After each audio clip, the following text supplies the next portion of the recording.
Hello and welcome back to Nintendo Weekly News, where eating shrooms to feel big and powerful is perfectly acceptable. Following our ongoing report on Pokémon Bank, Pokémon Bank is officially out in Japan.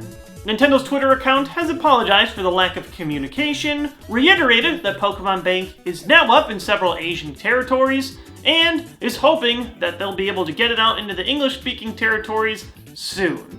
Thank goodness. And with some recent server maintenance over on the 3DS side, one can only hope that we are very, very close to finally getting our hands on Pokémon Bank and transferring all of our favorite critters from past generations into Pokémon X and Y. Please, I just want to rub the stomach of a Regigigas.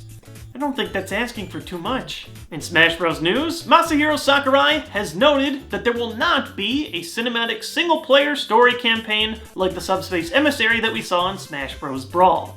Now, while I wasn't especially crazy about it, it is very interesting to note the reason he decided not to do this. The reason he claimed was that the cinematic sequences that they had, showing different characters interacting with each other, took a lot of their resources, and he felt especially disappointed once these videos were able to be viewed by everyone from people who just captured footage and posted them online. He said the magic of these cutscenes can only be experienced once, and once they're spoiled online, there was no real point in making them. Well, I do kind of disagree with that. I mean, if you don't want spoilers, just don't look for them on the internet.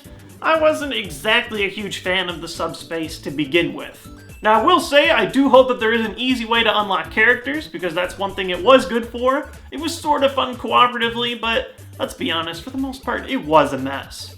Now, it does say that there still will be a single-player campaign, probably similar to the Smash Bros. Of past, but there will be nothing as big and grand as what we saw in the past. In Persona Q news, axe-wielding Shinjiro from Persona 3 and fan-throwing magic user Yukiko from Persona 4 have been revealed to be playable characters.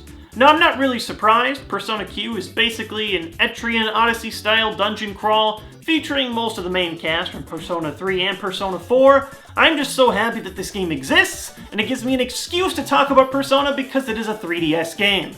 I'm a huge fan of the Persona series. I think this looks great, and while some people have been a little bit skeptical of the chibi-style artwork, I think it looks awesome, and it just looks like it's going to be a really great, in-depth game full of character interactions from people we know and love, and all on the 3DS that most of us own. All the footage Atlas has shown so far is in-game, it looks incredible.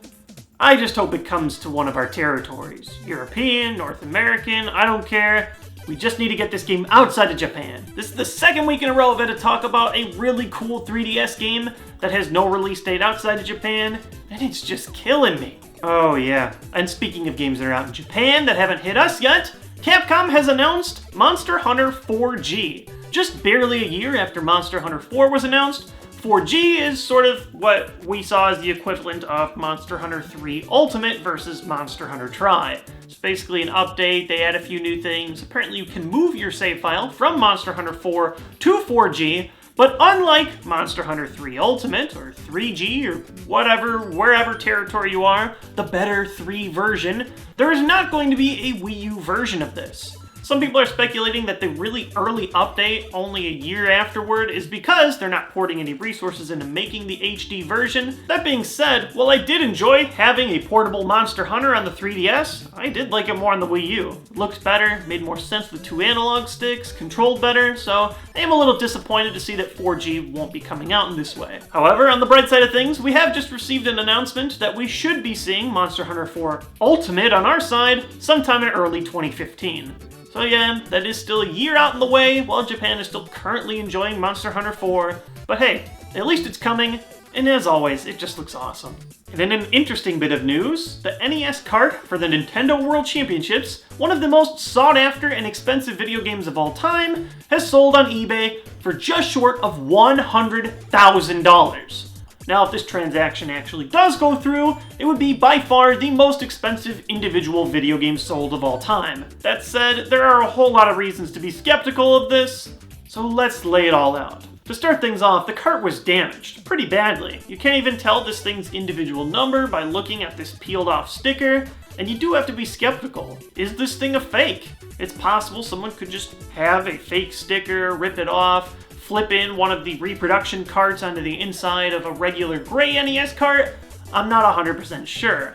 And the other thing that's kind of weird about this is that the gray cart version isn't even the most valuable version of this game. Thank you, Angry Video Game Nerd, for your informative video that you guys can find in the description. Basically, the NES Nintendo World Championships functioned as a sort of competition where you could play 3 games as quickly as you can and compete against other people in live locations, which eventually all culminated in a giant competition where you could win huge scholarship bucks and really cool prizes. It seemed loosely based on that competition they had in the movie The Wizard. The gold cart, which was distributed through Nintendo as part of a contest, is even more rare. So to see the less rare version of this cart going for way more than a video game has ever gone for before, I don't know. I just can't buy it. Speaking of NES Punk, he was actually recently on an episode of Pawn Stars where he attempted to sell both his original and golden copies of these games together.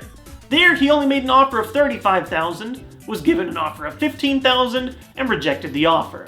While I seriously doubt that NES Punk would ever sell these games, that was much, much lower for both of them combined than this single cart. That's all for today's Nintendo news. As always, if you want to see the new Nintendo news videos right as they come out, you can click right here to subscribe to my channel and learn when my videos are released right as they are uploaded. Thank you guys as always for watching. Hope you guys enjoyed today's segment. And I know a lot of you guys are wondering, hey, when's the next big video coming out? Very, very soon. I want to say Tuesday? Maybe it'll be something. Maybe it'll be a collaboration.